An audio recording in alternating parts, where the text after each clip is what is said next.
Olá, abençoados! Graça e paz! Sejam bem-vindos. Esse é o canal da Graça Pura. Eu me chamo André Pimentel e obrigado por gentilmente estarem acompanhando o nosso canal.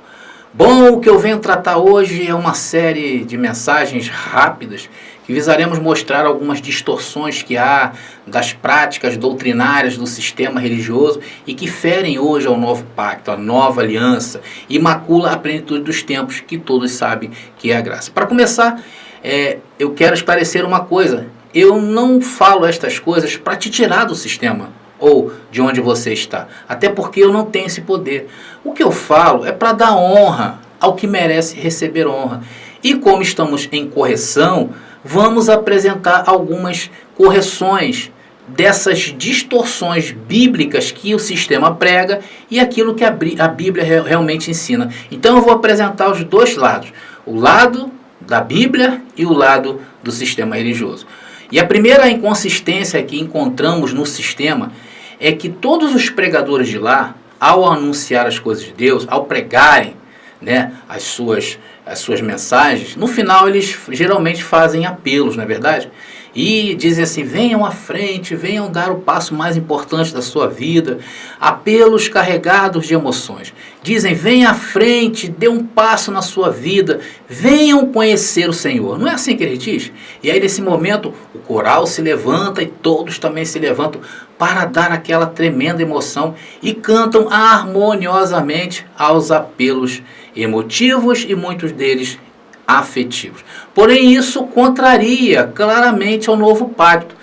Veja o que Paulo diz em Hebreus capítulo 8, versículo 11.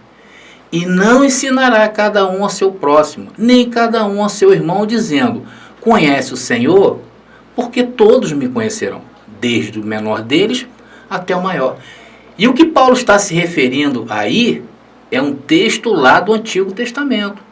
Então, não existe esse negócio de venha conhecer o Senhor. Porque o texto diz e está claro, o Senhor fala o quê? Que todos me conhecerão.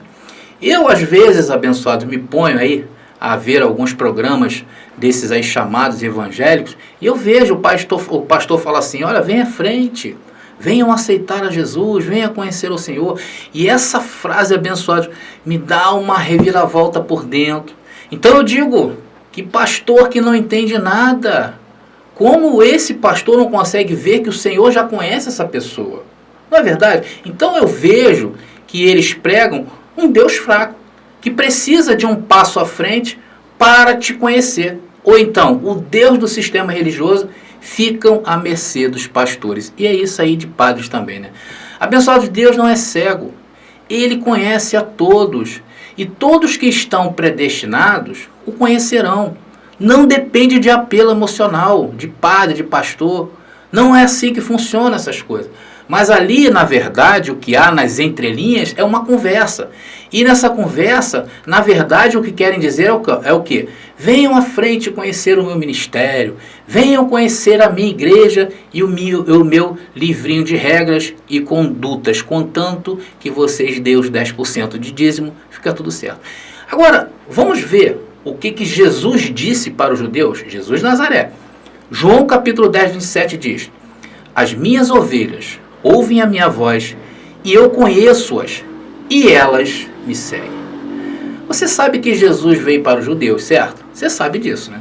Então, nesse texto, não é o contrário. Ele está falando aos judeus. Porém, você acha que o Senhor perdeu a sua pegada? De maneira nenhuma, claro que não. O Senhor é o mesmo hoje, foi ontem e será eternamente. O que muda são pactos, eras e tempos, mas o Senhor não muda. Mas o seu chamado e eleição, amado, eu quero dizer que ocorreu antes da fundação do mundo. Veja, Efésios capítulo 1, versículo 4, a parte A, que diz: como também nos elegeu nele antes da fundação do mundo. E sabe lá o que é antes da fundação do mundo, abençoado? Você ainda não tinha nenhum corpo. Você veio entrar em um corpo depois. Isso significa que tu és um espírito e que o Pai já te conhecia. Por esta razão, Deus já te conhece. E quem não conhece você é aquele mensageiro que pisa no sangue da nova aliança. Aí depois deste entendimento, vamos ler João capítulo 10, versículo 27 de novo e o versículo 28. Vamos lá. As minhas ovelhas ouvem a minha voz e eu conheço-as e elas me seguem. E dou-lhes a vida eterna e nunca hão de perecer. E ninguém as arrebatará da minha mão, disse Jesus de Nazaré, lá para os judeus, e que hoje o Senhor não perdeu os seus. Continuamos na mão do nosso Pai. Pronto, aí está. Então, abençoados, quando vocês ouvirem um pastor falando, venham aqui à frente, lembre-se de Hebreus capítulo 8, versículo 11. Por essa razão, todo o chamamento do sistema para arrependimento e conhecimento está errado, porque violam a regra do novo pacto. Vamos à segunda inconsistência aí dessa mensagem? Vamos lá. Lá no sistema, eles também acreditam em predestinação. Sabia que lá eles acreditam na predestinação? Porém, dizem que a predestinação é para a igreja, ou seja, é para a instituição, e não é para cada filho de Deus. Olha só, abençoados, a Bíblia é muito pessoal em relação a isso. Ela não está tratando de uma instituição. E dizem que você só é escolhido, não é isso que eles falam? Se permaneceres dentro das igrejas denominacionais. É claro que alguns não deixam isso claro em seus discursos. Porém, já tem uns que são mais caras de pau e logo dizem, olha, se você sair da igreja, você não é um escolhido e muito menos um predestinado. Você só é escolhido se ficar firme na igreja. Firmes na casa do Senhor. No caso, eles querem dizer firmes na igreja denominacional. Agora, eu quero trazer um entendimento muito interessante para você, que vai te ajudar em qualquer argumento, com qualquer pessoa. Olha só, os livros da Bíblia, originalmente, não tinham capítulos nem versículos, não é verdade? Isso foi o quê? Invenção do homem. E por causa dessa interferência humana, temos que ter muito cuidado ao analisar estes textos aí do livro Bíblia, chamado Bíblia. Então, a partir de hoje, eu estou te trazendo esse entendimento, que a Bíblia, no original dela, nunca teve capítulo e nem versículo. Muito cuidado. E mesma coisa em relação às cartas de Paulo. Até porque, abençoados, ninguém escreve aí carta, ou, para ser mais moderno, escreve um e-mail, colocando capítulos e versículos, não é verdade? Pode até ser interessante ficar bem organizado, porém ninguém faz isso. Então, o texto que eu vou ler em Romanos capítulo 9 é a continuação do capítulo 8. E no capítulo 8, Paulo apresenta ao mundo o quê? A predestinação. Romanos capítulo 8, predestinação. E no capítulo 9, a continuação. Paulo nos faz entender que essa eleição não depende do homem. Ok? Vamos lá, Romanos capítulo 9, versículo 10 diz: e não somente esta, mas também Rebeca, quando concebeu de Isaque, nosso pai. Eu faço aqui uma observação nesse verso.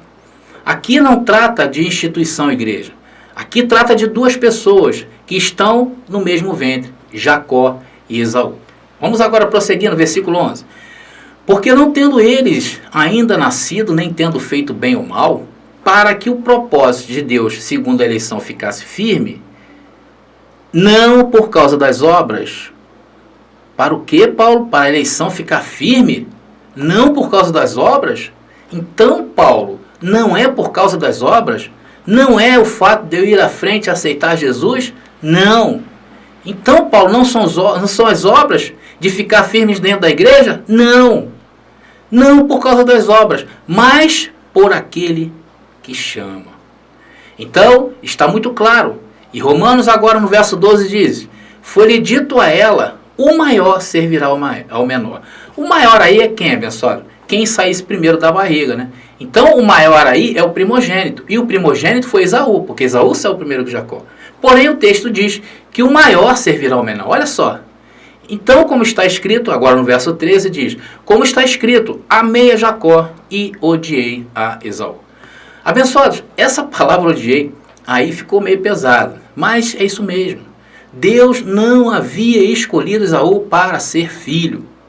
Esaú teve a sua glória. E a glória de Esaú fez servir a Jacó, servir ao menor, porque Deus já havia predestinado desta maneira. Olha, nessa palavra aí tem um corte tremendo. Nessa passagem aí dá um assunto muito grande, mas isso aí é para uma outra hora, ok? Então, quando você vê o povo do sistema religioso falando que a salvação está condicionada ao homem, mande ele explicar essa eleição de Deus aí, conforme eu li em Romanos capítulo 9. Conforme eu disse, isso no Antigo Pacto, ok? Isso foi no Antigo Pacto. O que aconteceu lá foi no Antigo Pacto. Mas Deus não perdeu a sua pegada. Quer dizer, Deus não perde nenhum dos seus filhos de vista. Isso aí é a religião que ensina. Então, a tua salvação independe de qualquer coisa humana que tu faças. Ela é incondicional. Enquanto estiveres neste corpo de carne, você sabe que será um problema viver aqui. Isso abençoado que é seguro, hein? A predestinação e a eleição de Deus é o nosso maior seguro de vida, ok? Então, nessa primeira parte eu apresentei para você, quando qualquer pastor, ou padre, ou líder religioso falar para você, ou dentro aí de uma mensagem, dizer aceita Jesus, venha conhecer o Senhor, saiba que isso é uma atitude falsa de quem não conhece o Senhor e muito menos a Bíblia. Só que Deus conhece a todos, principalmente os seus. E que também nesse papo de salvação não entra nas suas condições humanas, não entra, não é condicionado ao homem. E que não viemos ao mundo em dúvida se somos filhos ou não. Isso quem inventou foi a religião. Por esta razão, usamos aquela famosa expressão que somos salvos, sempre salvos. Ok, abençoados? Muito obrigado a vocês e até o próximo capítulo.